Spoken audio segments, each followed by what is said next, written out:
Assalamualaikum warahmatullahi wabarakatuh. Kembali lagi dengan saya Fadila Putri. Di video kali ini saya akan membahas mengenai tutorial membuat artikel yang baik dan benar. Untuk membuat sebuah artikel yang baik dan benar, yang pertama yaitu kita harus melakukan parafrase. Parafrase ini merupakan suatu pengungkapan kembali kata atau kalimat yang telah ditulis atau dikatakan oleh seseorang dengan bahasa yang berbeda, namun maknanya tetap sama. Oke, langsung saja untuk membuat sebuah parafrase, kita buka browser, kemudian ketikkan paraphrase.io.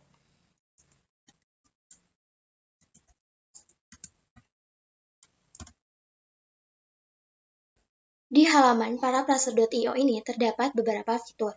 Yang pertama yaitu artikel rewriter, kemudian plagiarism checker, lalu grammar checker, dan text summarizer. Selain itu, di sini juga terdapat dua kolom, di mana kolom yang pertama ini digunakan untuk memasukkan atau mengupload suatu paragraf atau berupa file yang akan diparafrasekan. Nah, di sini kita juga bisa memilih tingkat parafrasenya. Ada fluency, standard, creative, dan smarter.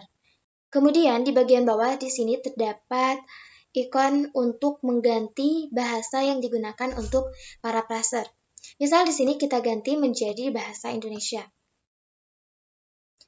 Nah, untuk membuat sebuah parafrase, di sini bisa menggunakan suatu paragraf dengan mengetikkannya pada kolom ini, atau juga bisa menguploadkan file yang kita miliki dengan mengklik ikon ini. Nah, kita coba satu persatu, misal memparafrasekan dari sebuah paragraf.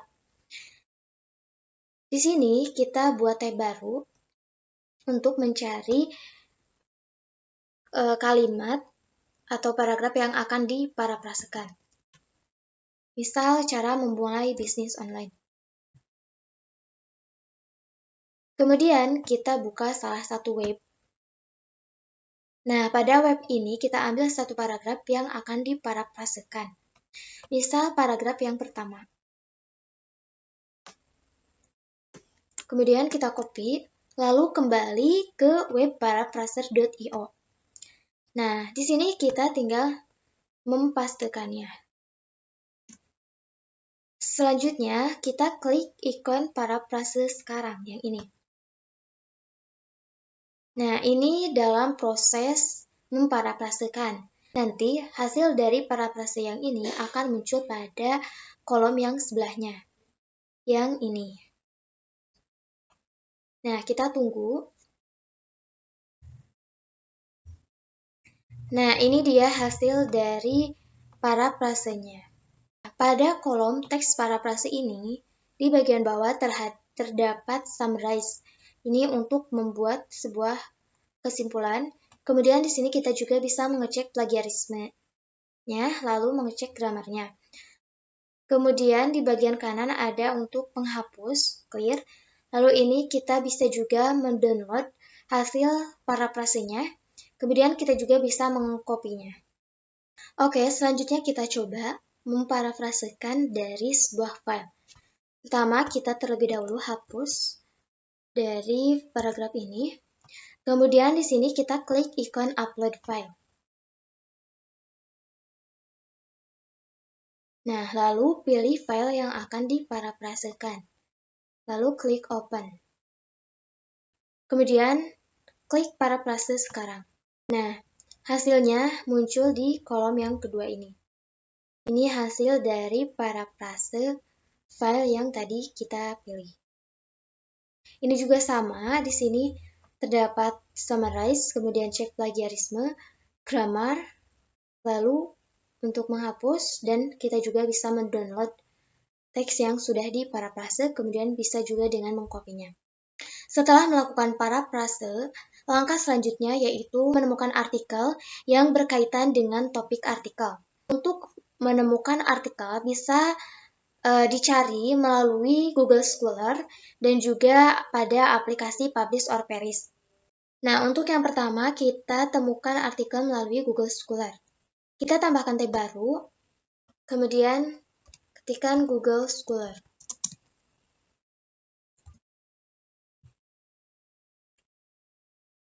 Lalu, klik web dari scholar.google.com. Nah, maka akan muncul tampilan seperti ini. Di sini terdapat sebuah kolom yang digunakan untuk mencari sebuah artikel. Kita masukkan saja judul dari artikel yang ingin kita cari, atau memasukkan keywordnya. Misal, penerapan sistem akuntansi pada UKM. Pada Google Scholar ini, kita bisa mengambil banyak jurnal atau artikel yang dibutuhkan dengan cara mendownloadnya.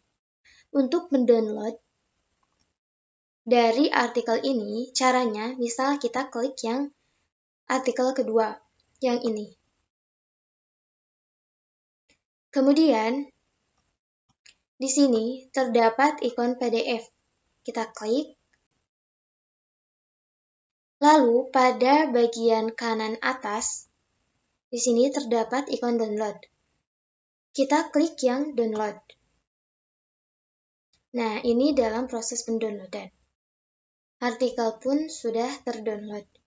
Teman-teman bisa melakukan langkah yang sama untuk mendownload artikel yang lainnya.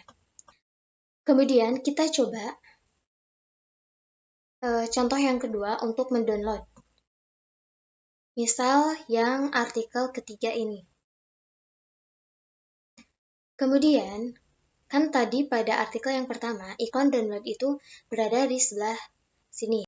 Jadi, pada setiap artikel atau jurnal yang akan kita download, ikon downloadnya berbeda-beda. Tinggal kita cari saja ke bawah. Nah, di sini di sebelah kiri terdapat ikon yang bertuliskan PDF. Nah, ini berarti kita bisa mendownloadnya. Di sini kita klik, lalu kita klik ikon download this PDF file. Nah, ini dalam proses pendownloadan. Selanjutnya, kita temukan artikel yang berkaitan dengan topik artikel melalui aplikasi Publish or Perish. Kita buka terlebih dahulu aplikasinya. Nah, untuk mencari sebuah artikel pada Publish or Perish, di sini kita bisa menggunakan beberapa tipe. Bisa dari Crossref, Google Scholar, Google Scholar Profile, dan sebagainya.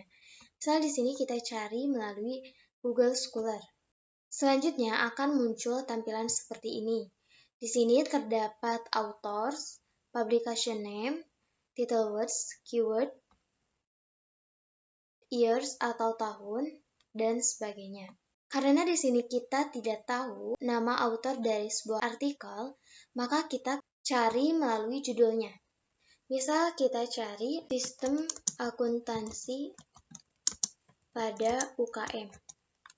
Lalu di sini kita bisa menentukan tahunnya, mau tahun berapa. Misal tahun 2015 sampai 2022. Lalu di sini terdapat maksimum number of result. Maksudnya berapa artikel atau jurnal yang ingin ditampilkan. Di sini kita bisa memilihnya, misal 200 artikel yang ingin ditampilkan. Lalu klik search yang berada di pojok kanan atas, yang ini. Nah, ini Publish or Perish sedang melakukan proses pencariannya. Nah, ini dia hasil artikel yang kita cari. Karena nanti pada langkah ketiga proses pembuatan artikel yang baik dan benar terdapat menemukan fokus artikel melalui post viewer. Nah, dalam post viewer itu kita menggunakan file yang berbentuk kris. Maka di sini artikel yang telah kita cari pada Publish or Perish kita simpan dengan bentuk file RIS. Caranya kita blok seluruh artikel ini. Kemudian di sini terdapat ikon Save Result. Lalu kita pilih yang Result as RIS or Ref Manager, yang ini. Nah, di sini kita bisa mengubah namanya. Misal tadi kan sistem akuntansi pada UKM.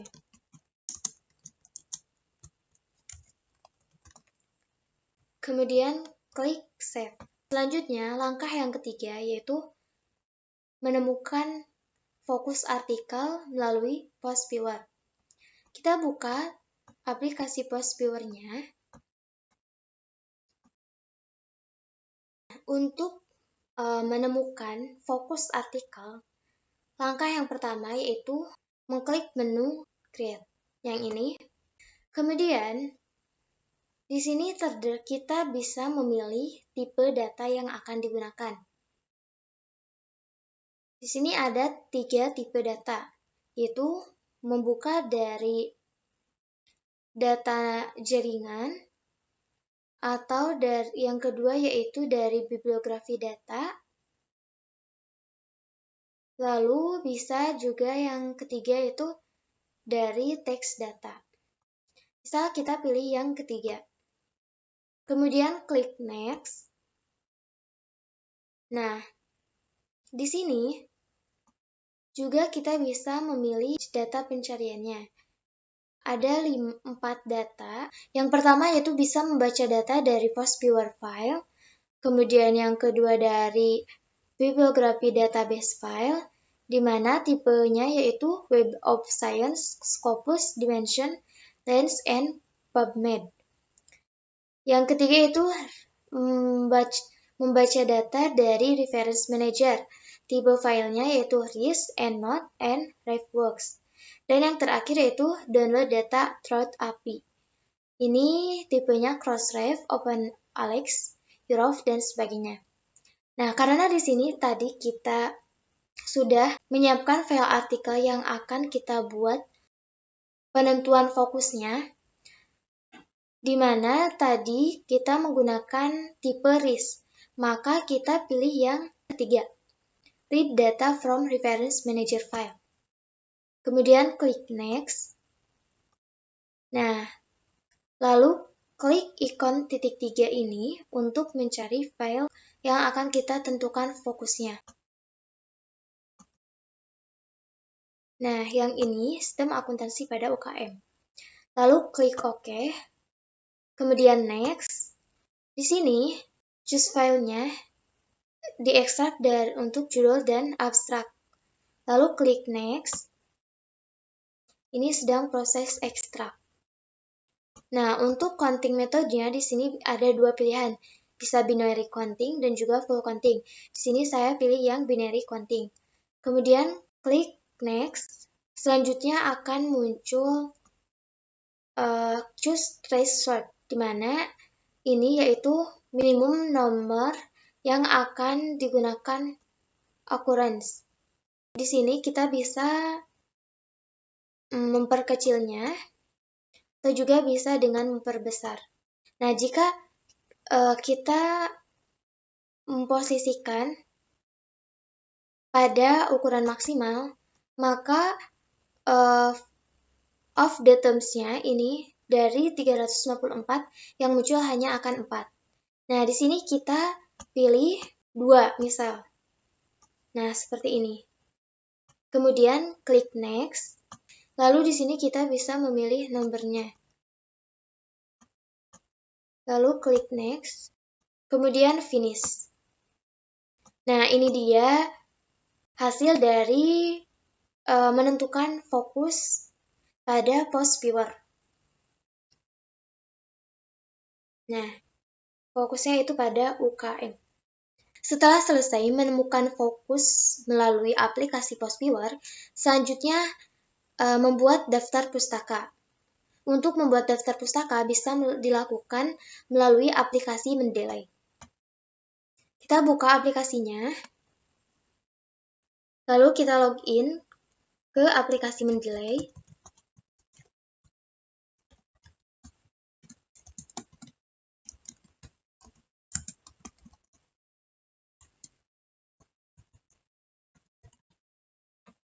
Kemudian sign in. Nah, untuk membuat daftar pustaka, langkah pertama yang harus dilakukan yaitu mengupload file yang telah kita download, yaitu yang tadi pada Publish or Perish, kita uploadkan ke Mendeley. Di sini kita buat folder baru.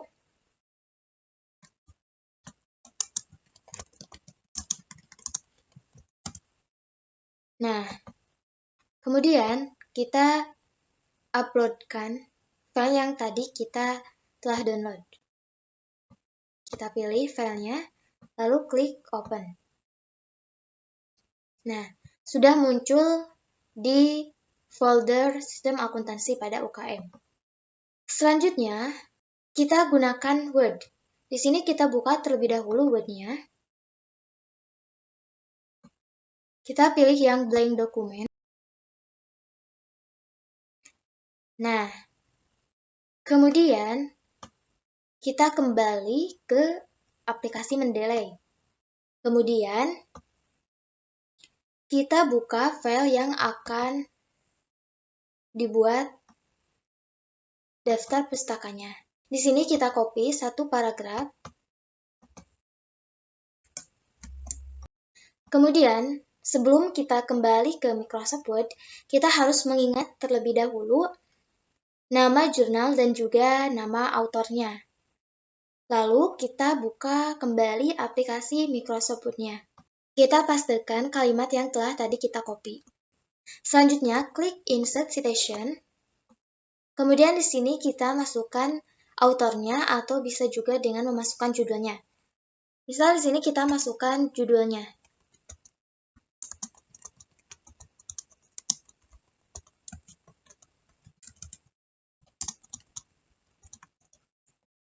Lalu kita scroll ke bawah untuk mencarinya.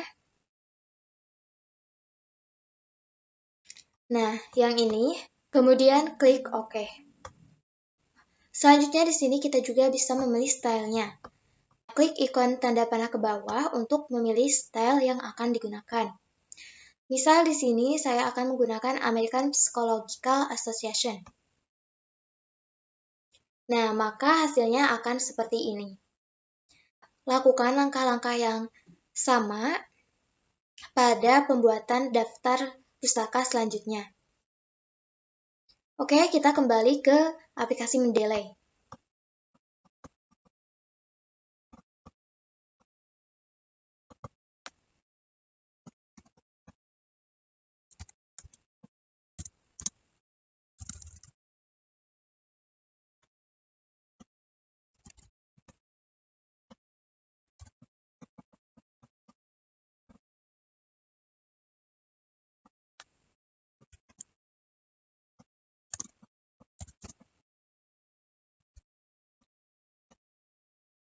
Selanjutnya kita enter ke bawah. Di sini kita beri judul daftar pustaka.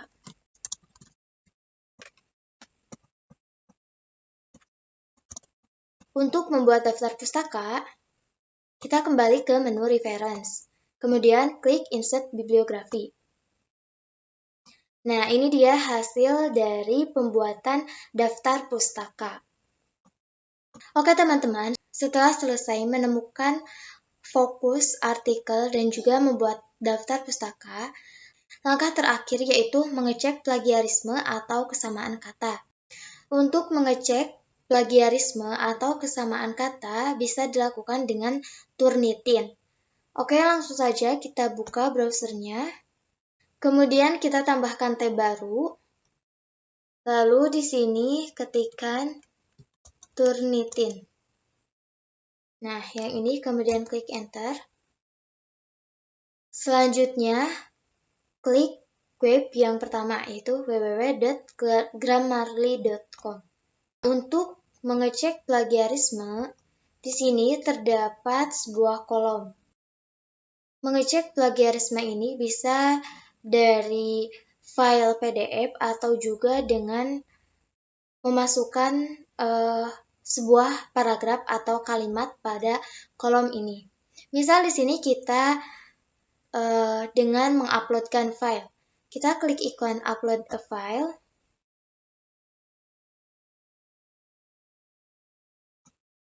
Kemudian pilih file yang akan dicek plagiarismenya.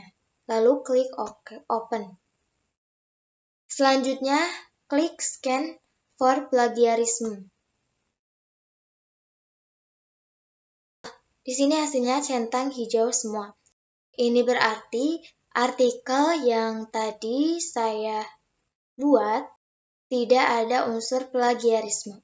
Oke teman-teman, seluruh rangkaian langkah dalam pembuatan artikel yang baik dan benar telah selesai disampaikan. Terima kasih telah menonton. Wassalamualaikum warahmatullahi wabarakatuh.